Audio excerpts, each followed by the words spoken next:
if you were to ask me what needs to be done, I think there's a fundamental need to reduce substantially the content of what we are teaching. And I think that the process of learning is content agnostic. It does not matter what specific content you teach. Whether I teach the history of India, whether I teach the history of Great Britain, or I teach the history of Sumatra and Java, what we need for children to understand when we are teaching history is about the process of social change. The Romans said that if you get a good education, you will be liberated from the traditional professions that you were forced into because your father was in that profession. If you get a good education, if you open up your mind, you'll be able to do anything. And I think it's still possible. That's the magic a great education can bring about, and that's what motivates me.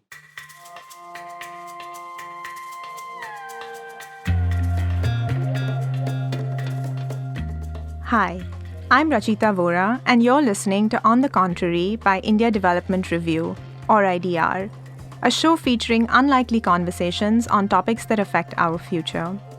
On this podcast, hear differing perspectives from leaders and experts as they help us make sense of the most pressing issues of our time. IDR is an online journal that publishes cutting-edge ideas, lessons, and insights written by and for the people working on some of India's toughest problems. You can check us out at idronline.org. Your host for the show is Arun Maira, a thought leader and author of several books on everything from listening to people not like us to remaking India.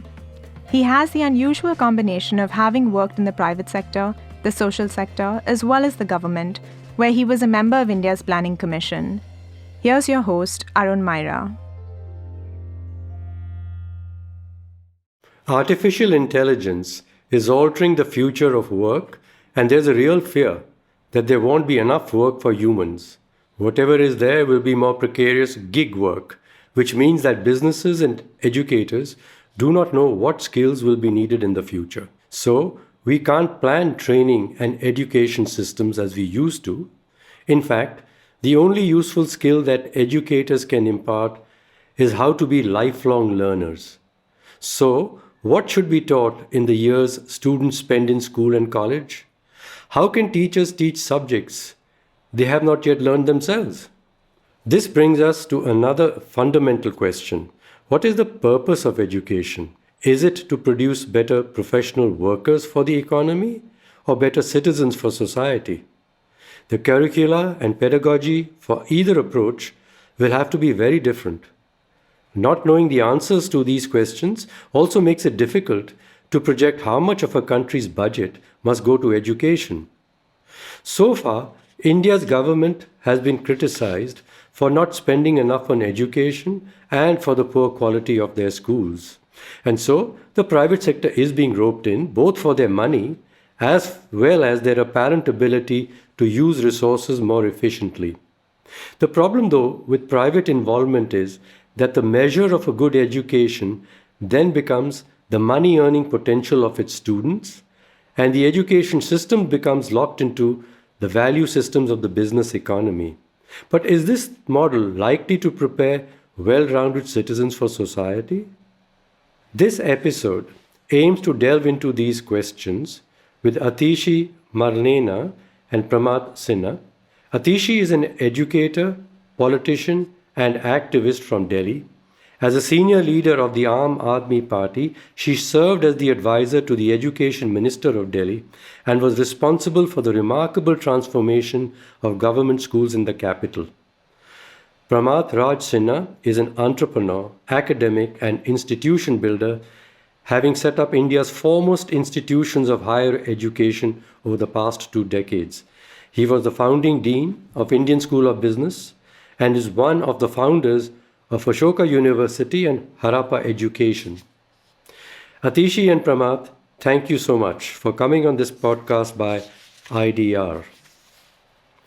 Pramath, you have done perhaps more than anyone I know to introduce innovations in institutions, mostly at the higher education levels, and you have also been engaged with thinking through what needs to be changed in education overall. So, the first question I'm going to ask you, Pramath, is, do you think the education system has veered too far towards producing more workers and professionals for the economy and away from producing better citizens for society? Yes, Arun, I do think that we have veered way too much on the path of creating workers and to cater to the economic progress and to cater to where the skills and the industrialization needs of the country have been. And I think we need a better balance. I think you need both. I think it's not one or the other.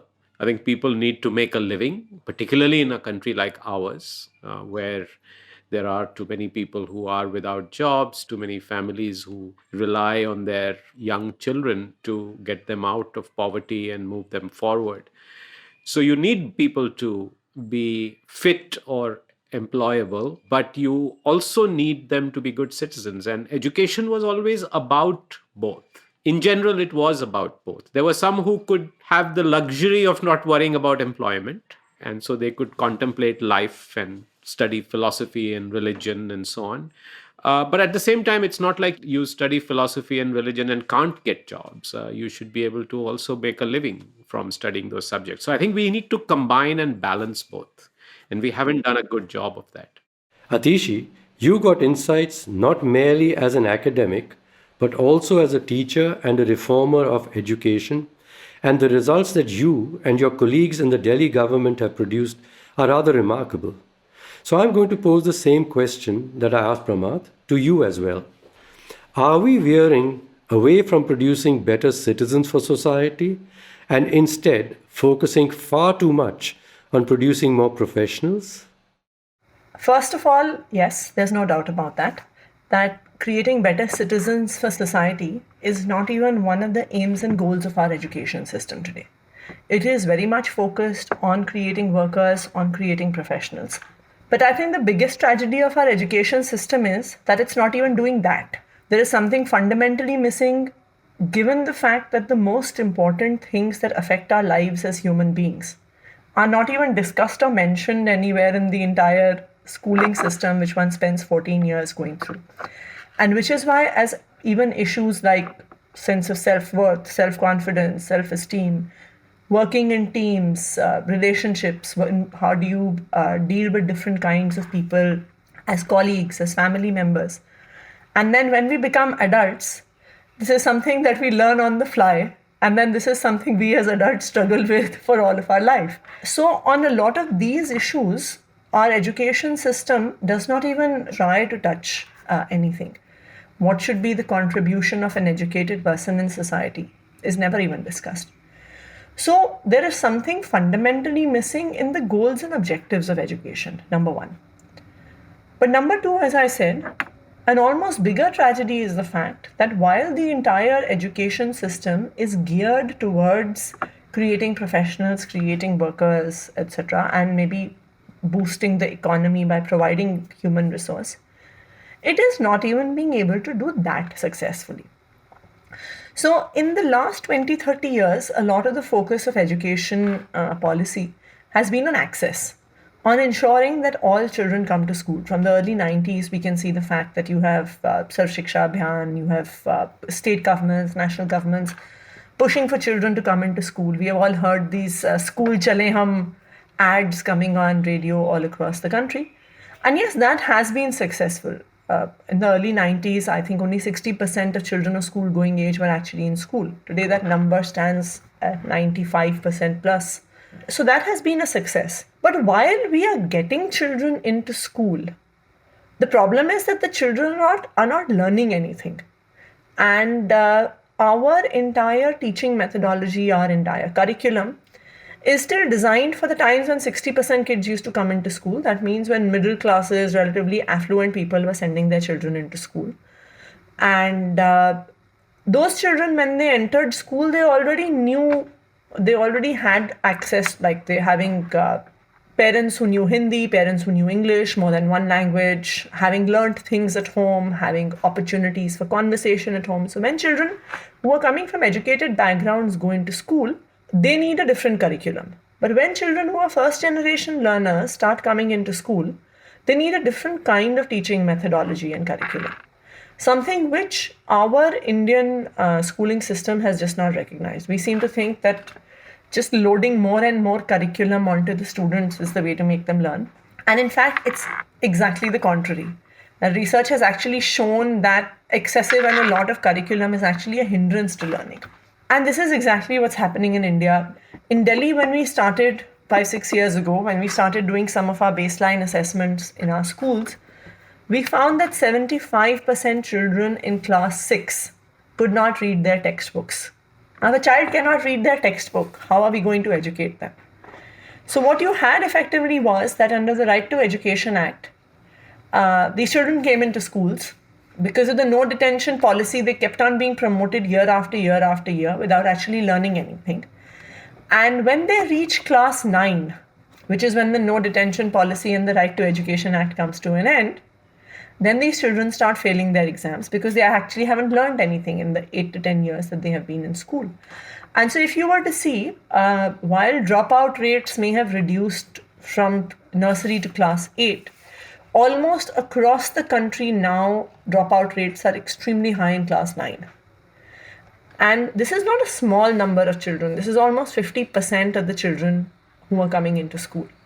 So even with our goals of wanting to create professionals and workers, the tragedy of our education system is that we are not even being able to do that. And I think that is the worrying thing. This trend continues even when you look at higher education after this. Just in Delhi alone, you have 2.5 lakh students who pass out of class 12 every year. And Delhi, with all its educational institutions, has only 1.25 lakh seats available in higher education. So there again, we are not able to provide for 50%, at least 50% of the children. So I think there is a need to fundamentally relook at what really we are doing in schools. What we are teaching, how we are teaching, whom we are teaching it to what ends are we teaching it. I think all of these things really need to be looked at. Atishi, you hit the nail on the head. The process of education to me is the process of learning. But there is a connection between employment and education in the minds of economists, People need to be employable and be, productive workers. And the education system must produce them. And even from the point of view of parents, they would like their children to get employed. But what's happening today is that because of technology and the changes in the economy, the nature of jobs is changing unpredictably. Industries themselves are not able to predict what sort of workers and how many workers they're going to need in the future. So this whole method of producing people for jobs and then giving them the specific skills for those jobs is not going to work. It's already not working. So the emphasis has to be on the ability of children and young people to be able to learn what they need and want to learn.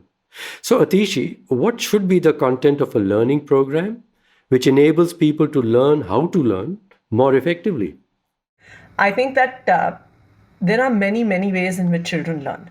The problem basically is that our education system is currently designed as if children are this, what do you call it? This patila in which we boil milk when we get it. So it's almost as if a child's mind is like that patila and you have to keep filling it and filling it with education. And that is how our education system is designed. And one seems to think that the more one puts into that, the more they are actually learning.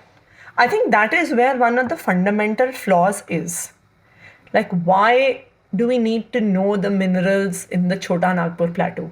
Like, has this piece of information really had an impact on the life of anyone who has been through our education system and learned it? I often ask people when I speak about the education system, for example, quadratic equations. When was the last time anyone used quadratic equations? Now, mostly the answer is when we were studying it in school. And that was the last time we ever used quadratic equations in the exam where we were going to be tested on quadratic equations. So I think fundamentally, if you were to ask me what needs to be done, I think there's a fundamental need to reduce substantially the content of what we are teaching. Because I think that the process of learning is content agnostic. It does not matter what specific content you teach.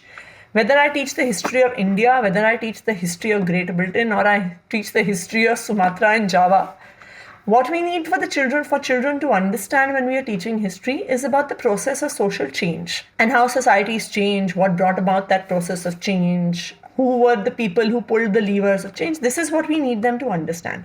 So I think that what we really should be looking at is how specific skill sets, be it analytical skill set, be it mathematical understanding, be it a comparison, how do you do comparative analysis, all of these things, I think it is the skills and abilities that we need to map and plan that what we want children to understand.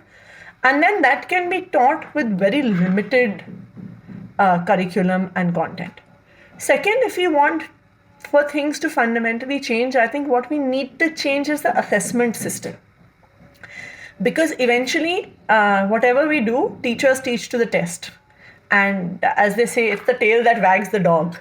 And whatever it is that you're testing, that is what teachers are going to teach to. And I think unless we change the assessment system in terms of children just rote learning and reproducing information in school tests, how we teach in the classroom is not going to change. Pramath, the point that Atishi makes about what children need to learn and therefore what needs to be taught, could you also talk a little about this? How does one learn to learn? So there's been now a lot of work done in this, and there's a whole body of material around learning how to learn and so on. We take it for granted, but people don't understand this. Their motivation is, teach me a particular skill and there's a job waiting for me. And it's difficult to impress upon people that while that may be the case in the short term, the big thing that will make you successful is really learning how to learn over a period of time. The second is to then say, listen, the only way that you will learn how to learn is by trying out different things, right? Because the more you put yourself in situations that are unfamiliar, then each time you have to learn something new that you were not trained in, that you did not have expertise in, you did not experience, you didn't have education in. And that's the only way to really learn the meta skill, if you will, of being able to quickly get up to speed on a new area that has been thrown at you, or you've been pushed off the deep end into a completely new industry or a new sector, or the sector you worked in got completely shut down and disrupted.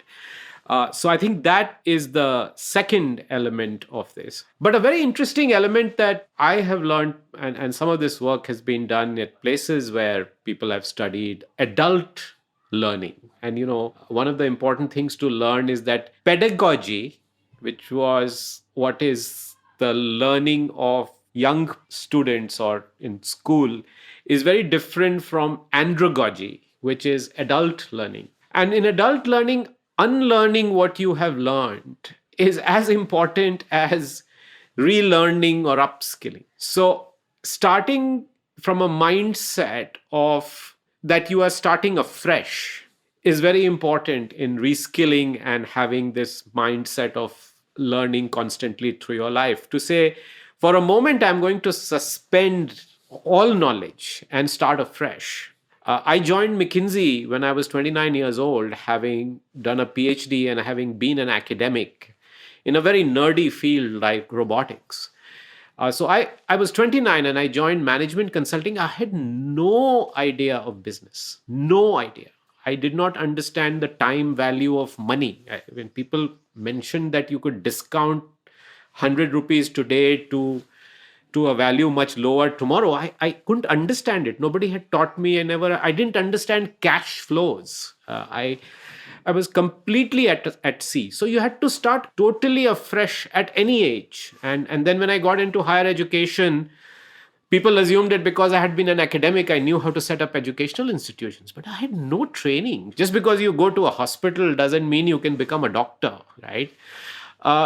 So you have to constantly start afresh. And I think that's a very big part of this learning how to learn mindset, right? So learning by putting yourself against multiple situations every time you get an opportunity, starting afresh, learning from your mistakes, adopting a growth mindset. I think all of these are things that go into creating a curriculum around learning how to learn.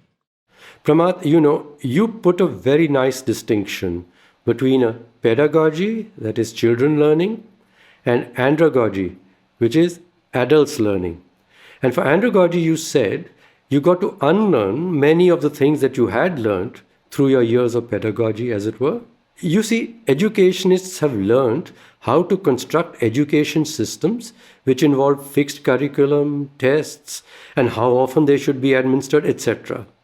So there's a whole framework of thinking, and that has to be unlearned by educationists if they wish to reform education. And you must be coming up against this all the time. Yeah, this is a very tough problem, and honestly, okay, I'm going to sound very prejudiced and very biased and very opinionated in some of what I'm going to say, but the truth is that people who have worked in education for a long time, and this is probably true for any field, Arun, and you've been in so many of them yourself, people are very content in their sort of comfort zone, right? And that's the other part of learning how to learn, which I didn't talk about, right? That you have to constantly put yourself out of your comfort zone. And so what happens is that, particularly in education, if you are from outside education and you come in with an idea, and in some ways I'm only now accepted as a educationist, and people, I have been treated as an outsider, like you have been treated as a business guy, right? And that's always a bad thing in education or in non-profit. So people view you with suspicion, and so the first reaction is you don't know. I've been involved in education all my life. I've been a dean or a director or a vice chancellor or a principal for all my life. I know how to do this. You don't know how to do this. And so getting people to look at things differently or to look at things that are disruptive or innovative is very, very difficult in education. And that's one of the reasons why the education system is very slow to respond to the demands and the needs of the market. And it's been difficult. But at the same time, I think there are a couple of things I would say, Arun, that I've used to convince people. One is that I think you have to very quickly establish that what you're trying to do is build something that is of very high quality and it's aspirational. So I think somehow that appeals to people. I think the second is to not force your ideas down their throat, but start to find some one common ground where you can work together. Right? Not start with the most radical idea. So you kind of sort of see where can you get a common marriage of beliefs or some alignment, and you start to build from there to build credibility and trust and so on.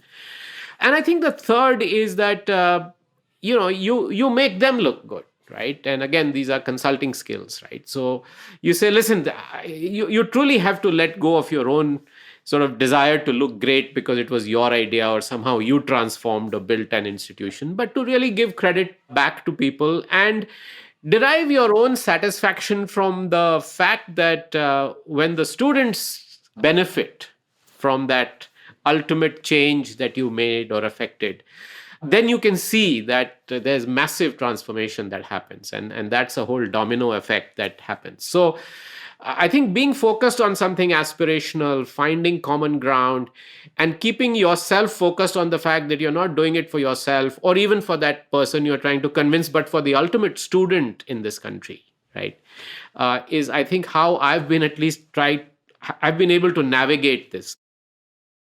Thanks, Pramath. At this point, we'll take a short break. When we come back, we shall hear more from our guests, Atishi and Pramath. See, in the beginning, there was no language. We know that we are the scavengers. And why we are scavengers, we don't know. And who said we are scavengers, we don't know. There were many problems we faced in the beginning. We don't know that what to talk about. Now we are clear. We are talking about the liberation. We are talking about the rehabilitation. We are talking about the elimination. These are the words we are brought later stages.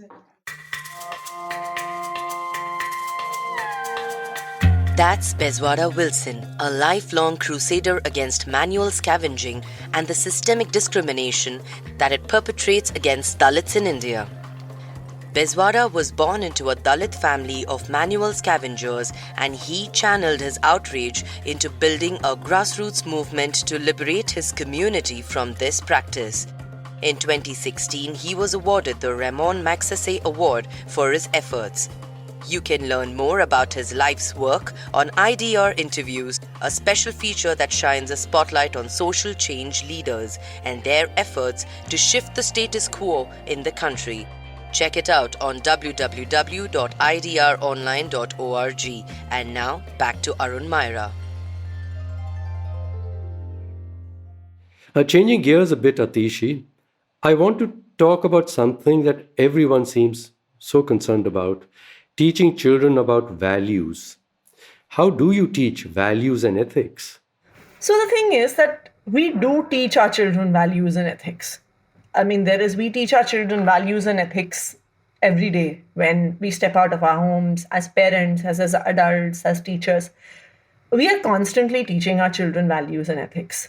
When the parent in a family speaks rudely to a domestic worker, we have given some values to the children. We have taught them that there are certain members of society where it's okay to misbehave or it's okay to be rude. When we bargain with a vegetable vendor and push down his price beyond what he or she wants to sell at, we have taught our children some values and ethics, that it is fair in life to jisko daba sakte ho usko daba do. So when a teacher scolds a child in the classroom, and we have taught the child some values and ethics, that anyone who is younger than you or junior than you, it's okay if you exert authority and if you are disrespectful towards them, and their dignity does not matter. And I think that this is something that we need to understand, that values and ethics are not going to be taught by us having a textbook for values and ethics. Number one, values and ethics are going to be taught by how it is that we are actually living our lives, and how, as teachers, as parents, as adults. And one of the interesting things that we have seen in our own schools is that, earlier there used to be a lot of problem with children breaking school infrastructure. And if you would ever go into a government school, what you would find is that, the fan blades would be turned up and the fan would become like a flower and they would not move, and children would scratch on desks, make graffiti on walls and things. Now, it's not as if the children in the schools have changed. It's the same children, it's the same teachers. But I think today none of this happens for 2-3 reasons. One, we have overhauled the school infrastructure. Schools are cleaner, they are nice looking, there's good environment, their schools are kept clean, big windows, nice desks. So when a child comes into the school, earlier when a child would come down into a ramshackle, rundown government establishment, the message that was being given by that school to the child was that you are a second grade citizen and you don't matter in the world and you're not going to make it anywhere in the world. Today, when they enter a school and their school looks as good or sometimes even better than the private schools in their locality, then that same child walks into a school with their head held high. And so it's the same child coming from probably the same low-income localities, which was seen as the reason for why children used to behave the way that they used to do. And you have the same children who are managing school infrastructure. And I would say that the breakage to school furniture and walls, windows, etc. is down by almost 85%. Of course, there are children, there is some amount of things that will break in schools anyway. But I think so this is how we are going to teach our children values. Second, one of the things that if we realize in the system is that all government establishments treat teachers very badly. And how we as a system treat the teacher is going to treat the students. So the minute we as a system treat our teachers with dignity and respect, and that we create an environment where they feel safe, where they feel respected and recognized if they do good work, then that is the environment that they will create with the students in their classroom. If we constantly are berating teachers that you have done everything wrong, you are the ones responsible, and you are going to get suspended if X or Y goes wrong, then that is how they also behave with students in the classroom. So I think that's number 2. Number 3, I think in terms of actually values and ethics, what we do need to do is create spaces in our learning time where children can begin to reflect on some of these things. See, because children of that age, anyone who has seen children of that age or school-going age at during their teenage years, if you try and teach children values and ethics, or moral science as they call it, whatever you tell them to do, they're going to do exactly the opposite of that, whatever an adult tells them. And so consequently, we should all recognize the absolute futility of trying to tell children what to do, because they're not going to do it. I think what you have to do is create spaces where they can explore their own behavior. So one of the things that we have done in Delhi government schools is we have started something called the happiness curriculum, where children from nursery to grade 8, the first class of the day is something called the happiness class, which starts with 5 to 7 minutes of mindfulness practice, where children actually sort of calm down, they meditate. And the thing that we do then is that we create situations where children can reflect. So we will give them a role play or a life situation, and then ask them, if you were in that situation, what would you do? Or we can divide the kids into 3 parts and say that, okay, we'll do a role play on what, like now we've reached the situations, what would be the next steps? And I think that really is the crucial thing, that if we can begin to make children reflect on their behavior, on their actions, I think that is the only way that we can begin to teach. I don't even think the word is teach, but I think begin to put them on the path of greater reflectiveness about their own actions, behavior, ethics. Not that it's not important. I think it's extremely crucial. But we have to be aware that our current methods don't actually work. You know, you've described so clearly a different way of learning, a different method of teaching. So that's one big challenge, to get a different paradigm of education into the system. But I'm going to bring you now to another political problem, which is private versus public. There is this constant refrain that government school systems don't work and they don't have money, that we need to get the private sector in and get them to invest in education and, produce their efficient, well-developed, vocationally trained students. You're smiling already, so I must ask you. I disagree with both of those statements. Number one, I disagree with the statement that government schools don't work. And I disagree with the second statement also, that governments don't have money. Number one, all governments have money. This is something I am firmly convinced about. Any government that says that they don't have money is either, one, lying, two, they're corrupt to the core and have made off into private pockets the money that really belongs in government coffers. We have now been running a government for 6 years in Delhi. And as a government, we have never been short of a budget for anything. Maybe this year is the first time, because of the COVID crisis and the lockdown and the slowing down of the economy, that this year the Delhi government has really even had to think a little about, can we do these programs? Can we not do these programs? But we have had no shortage of money. And in fact, let that aside, I think governments even struggle to spend the amount of money they have. Every year at the end of the year, all governments have just spent about 70 to 80% of their budgets. And in February and March, all officers and governments are scrambling to actually spend their budget.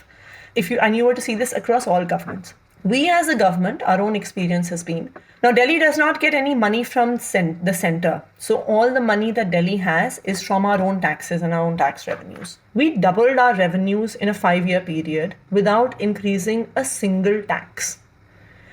And, a lot of us think about corruption, and we came from an anti-corruption movement. And how we think is that government के पास 100 रुपए हैं, 50 रुपए मंत्री खा जाता है, 30 रुपए bureaucrats खा जाते हैं, 20 रुपए ground पे पहुंचते हैं. That is how we think of corruption, and that definitely happens, number one. But the even bigger crisis is the fact that even bigger corruption happens, and money does not reach government coffers. So, for example, if there is a business that owes 10 crores in taxes to the government, what you will have is some kind of inspector turning up at that business and saying, ji, aapne to paise nahi diye. So what they will probably do is, they will settle at 3 crores, where 2 crores will go to the political bosses, 1 crores will get distributed amongst the bureaucracy and the officers. And everyone seems to think it's a win-win situation, because the political bosses get money in their pockets, get money in their party coffers, the officers get their money, the traders and are happy. The business establishment is happy because they have had to spend 3 crores instead of 7 crores. And this is the reason why, because there is so much corruption in the revenue collection system as well, that governments do not have enough money in their coffers. So this 10 crores, which should have gone into the government treasury, and we could have built schools, bought desks, recruited teachers, got medicines in our hospitals from that money, has not reached the government treasury. So if any government says that they do not have money, never believe it. Number one. Number two, you said that government systems and government schools don't work. Now, yes, that is empirically true, because what we have seen so far is government systems failing. But I think that that is more because so far no one has been interested in making government schools work. It is not as if governments or politicians, we often in our society underestimate politics and politicians. Being a politician is an extremely complex job. Fighting an election is an extremely complex task. Winning an election requires a very different level of effort, communication skill, management.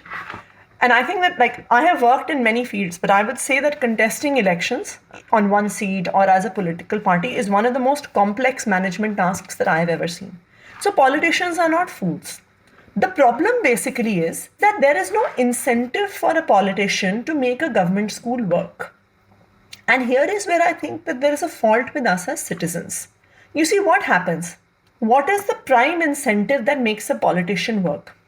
They want to get re-elected. That is what every politician wants, that agla election aayega, mujhe phir se wo election jeetna hai. Currently what happens is that a politician seems to think, and rightfully so, that if I spend enough money on the election, I distribute money, liquor, kambal, TV, everything, I will get voted to power. Or a political party thinks I just need to have the right caste equation and my candidate will win. Or I need to have the right religion of my candidate and then my candidate will win. So right now, politicians seem to think that that is what is required to win an election again. Not improving a government school, not improving a government hospital, not providing good public transport. Now for us as citizens, and here I'm not speaking as a politician, I'm speaking as a citizen, I think that we as citizens need to apply this pressure on our elected representatives and our governments. If, as a politician, I know the fact that when I'm going to knock at someone's door 5 years from now when I have to get re-elected, and every person in my locality and my constituency is going to ask me कि भाई आपने सरकारी school का क्या किया? अगर आप सरकारी स्कूल नहीं ठीक करोगे तो हम आपको वोट नहीं देंगे. Then believe me, every politician across every political line is going to improve the government schools in their locality. And that is the pressure that we need to build on all our politicians. And I don't have anything against private schools. And I think that even in a place like Delhi, I myself have studied in a private school. It was a great school. It gave me a great education, exposure. But the fundamental problem with private schools is that access is dependent on your financial situation. I can only access high quality education if my parents can pay a lot of fees. So then what we end up doing is that we suffer as a society because then we have a very limited merit and talent pool. There are only a small segment of society who can afford high quality private education, gets access to that, and then they're the ones who become decision makers or makers of our society as engineers, as doctors, as politicians, as social workers, what have you, as sports persons. And if we were to provide high quality education to every child, then our talent pool available to our society and our country becomes so much larger. Pramath? Private sector has either tried to cut corners in its impatience, which has got us all a bad name and therefore suspicion, mistrust, because of which we are over-regulated as a sector, which then prevents good people and good capital from coming in. And so we are locked in that vicious cycle in education. And I think the only way to break that is for the private sector to understand the role of the notion of public good and the notion of purpose in education, that there may be money to be made from education and people do make money, but you can't do that unilaterally. I mean, you can, and some people do that, which then hurts everyone. And if you really wanted to do something of high quality, and not just on paper, but demonstrate that, then you have to, again, have the right balance of focus on getting things done and also getting it done right. And I think that's the balance. I mean, the idea that, you need to make sure that all toilets are clean in a school is very much a private sector approach, if you ask me. To say, listen, you got to get the basics right, and you need to get cleanliness and the right culture in schools and so on. But I think they combined it very nicely with saying, hey, that's about the learner, that's about the student, that's about the teacher, that's about, I think they did a lot for the principal. So I think they've struck the right balance from coming from where they have. They've been very strict about attendance of teachers. And, typically the public sector has not been very controlling about the rules are there, but enforcement was not there. So I think we have to do both. And that balance is what the private sector needs to bring in: respect for academia, respect for the student, respect that this is public good, and the focus has to be on learning, not making money only. Pramath, this issue of comparing different education systems, both you and Atishi spoke about public versus private. You have also looked at many higher education models. Could you speak a bit about how a higher education system is doing versus others globally? In India, if you want to get all our schools to climb up the global rankings, we make sure that we are focused on teaching what is going to be tested. And this happens for the higher education system also. What is your measure of excellence? Instead of applying the same standard as, say, some American institutions, should we instead start with our own needs and create even better institutions? So I think I don't have an easy answer, but let me suggest the following. I think for where we are right now as a country, and even if you look at individual institutions, take the best of our institutions, I think we are so far behind relative to where we should be and can be, that I would suggest that for now it would be okay to use those measures, because you know what? It's a good aspiration to have. Even if you debate those measures, whether it is some standard score or some, because the measures have been thought through. No particular index is perfect, but at the end of the day, they measure the same thing: student satisfaction, learning, employability, quality of faculty, research, and so on. So the truth is, we are so far behind, and I really believe that it's good to at least have some aspiration, because otherwise we were very kind of fat and happy. We were in a kind of comfort zone. Ki chalta hai, it's fine. We are the top institution in our country, and look how well our graduates are doing. Not quite accepting that the graduates are doing well despite us, right?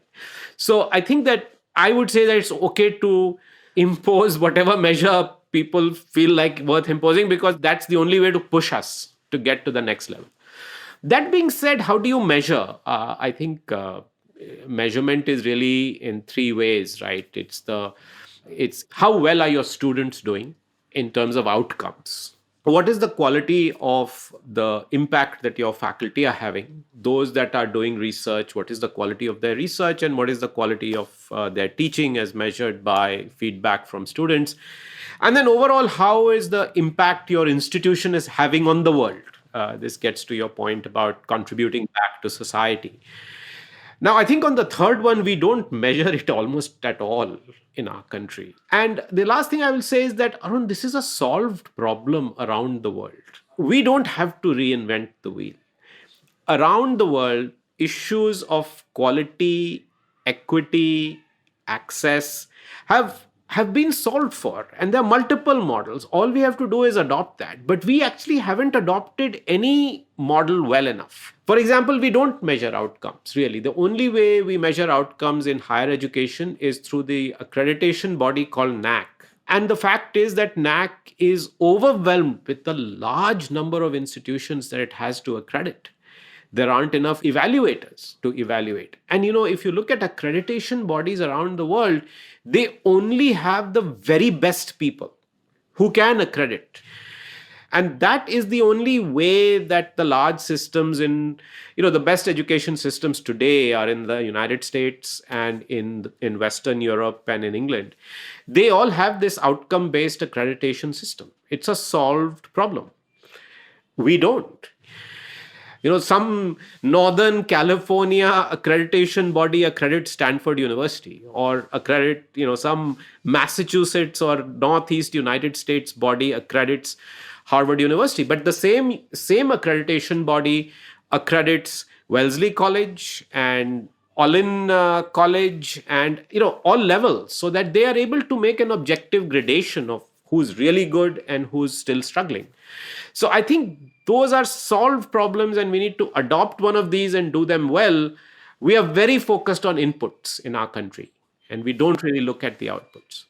I have been saying for some time that I think anyone can do anything. And, it's not some cute slogan, but I fundamentally believe in it. Now, obviously, this is not said in jest, in that, I can't become a neurosurgeon. I would love to play cricket for India, and I was never good enough. I can't be a playback singer for Bollywood films.